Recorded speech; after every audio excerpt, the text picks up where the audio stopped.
مختصر سا چھوٹا سا ترجمہ مجھے آپ کا خیال کی رکھنا ہے. اور ہم تمہارے دنیا و آخرت میں مددگار ہیں. مددگاری کا اعلان اللہ رب العزت کر رہا ہے, پروردگار عالم کر رہا ہے. اے مالک الملک کس کی مددگاری کا اعلان کرتا ہے؟ تو کہتا ہے نحن اولیاؤکم. اولیاء اللہ کی مددگاری کا اعلان کر رہا ہے. اور جس نے اولیاء کے دامن کو پکڑا اللہ نے اس کا بھی بیڑا پار کر دیا. سبحان اللہ, اس کا بھی بیڑا پار کر دیا. آپ بزرگان دین والے اولیاء کے دامن کرم کو پکڑو. اب آپ اس وقت بیٹھے بزم غوث اعظم میں, یقیناً تمہارا غوث تمہیں بغداد سے دیکھ رہا ہے. میرے سرکار غوث پاک رضی اللہ تعالیٰ ارشاد فرماتے ہیں میرا کوئی مرید کہیں سے بھی, کسی خطے سے, کسی علاقے سے, کسی صوبے سے, کسی ملک سے مجھے پکارتا ہے, میں اسے دیکھتا بھی ہوں, اس کی فریاد رسی بھی کرتا ہوں. میں اپنے مرید کو ایسے دیکھتا ہوں جیسے ہتھیلی پر سرسوں کا دانا. کر بولو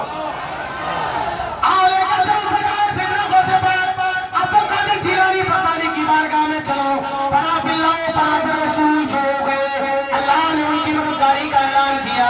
اور ہے سرکار سیدنا عبدالقادر جیلانی بغدادی. ہاں وہی سیدنا عبدالقادر جیلانی بغدادی ہے جنہوں نے مردوں کو زندہ کیا. وہی سرکار غوث اعظم ہے جنہوں نے تمام ولیوں کی قبروں پر سر رکھ جو ہے اپنا پیر قدم رکھنے کا اعلان کیا. وہی سرکار سیدنا عبدالقادر جیلانی ہے جن کے سامنے بڑے بڑے خطیب, بڑے بڑے ادیب, بڑے بڑے شاعر, بڑے بڑے وہی عبدالقادر جیلانی ہے. سرکار سیدنا عبدالقادر جیلانی بغدادی کا ایک مرید ہے جو سرکار کی بارگاہ میں مدد دیتا ہے. سرکار عبدالقادر جیلانی کی بارگاہ میں حاضری کو شرف حاصل ہے.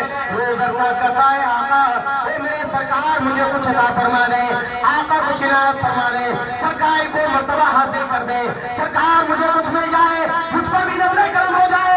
آقا مجھے کچھ آتا جاتا نہیں ہے. سرکار سیدنا عبدالقادر جیلانی کی جاروی کرنے والوں, تمہارے پیر نے فرمایا آج سے تیری ڈیوٹی ہے میرے آستانے کے دروازے پر بیٹھ جا.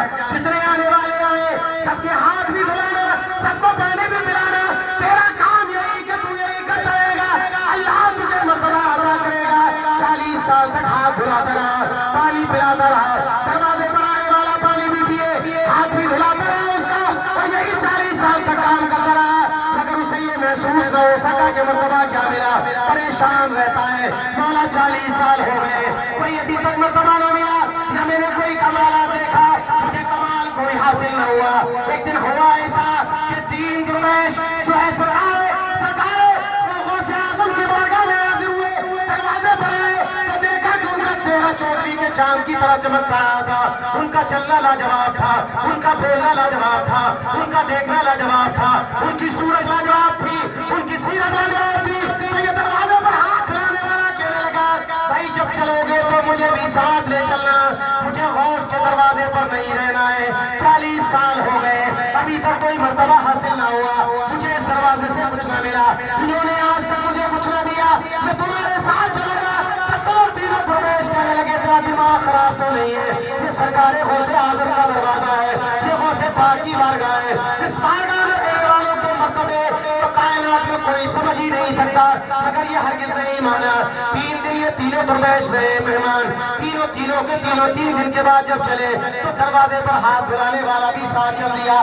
یہ ریکویسٹ کرتے رہے, گزارش کرتے رہے, نویدن کرتے رہے کہ تو چلا جا, ہمارے ساتھ رہ جا. مگر بغیر کہے سرکار غوث اعظم سے یہ مرید صادق چل دیا, اور چلتے چلتے ایک مقام پر جا کر کہنے لگا بھائی مجھے بھوک لگ رہی ہے, میں کچھ کھانا چاہتا ہوں. تب تو ان تینوں نے کہا تھا ہم تو اللہ کی رضا کے لیے چلتے ہیں, اسی کی رضا کے لیے تبلیغ کرتے ہیں, اسی کی رضا کے لیے ہم جو ہے بولتے ہیں, جو وہ چاہتا ہے وہی ہم کرتے ہیں. ہم کبھی کھانا نہیں کھاتے, پانی نہیں پیتے, زندگی اگر مجبور کرتی ہے تو کبھی کبھی کھا لیتے ہیں. ہم نے تجھ سے پہلے ہی کہا تھا غوث پاک کے دربار میں رہنے والا ہمارے ساتھ نہیں رہ سکتا. وہ سرکار غوث اعظم کا دربار جہاں لنگر چلتا رہتا ہے, 24 گھنٹے لنگر چلتا ہے. الحمدللہ فقیر کی حاضری بغداد محلہ میں ہوئی, 24 گھنٹے لنگر چلتا ہے. بڑی شان سے بڑے بڑے بادشاہ آتے, بڑے بڑے سکندر آتے, بڑے بڑے قلندر آتے, بڑے بڑے نام سجاتے,